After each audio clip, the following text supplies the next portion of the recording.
আপসহীন নেত্রী, গণতন্ত্রের নেত্রী মা বেগম খালেদা জিয়াকে একটি অধীর আগ্রহে বসে আছি শুধু একটি নজর দেখার জন্য। আমরা দোয়া করি বিগত ফ্যাসিস্ট সরকার 18 বার উনি লন্ডনে আসার জন্য, চিকিৎসার জন্য অনেক চেষ্টা করেছে, কিন্তু এই ফ্যাসিস্ট সরকার কোনো সুযোগ দেয় নাই। কিন্তু আল্লাহর কি ইচ্ছা, দেখেন আজকে কি সম্মানের সহিত উনি চিকিৎসার জন্য এই লন্ডনে এসেছেন। আমরা দোয়া চাই, আমরাও দোয়া করি আমাদের নেত্রীকে আল্লাহ তাআলা যেন সুস্থতা দান করে।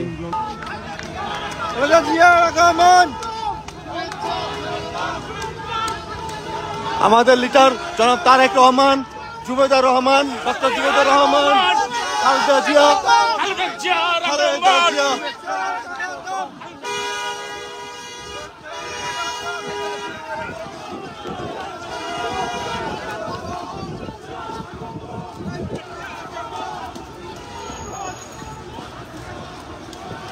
Sorry.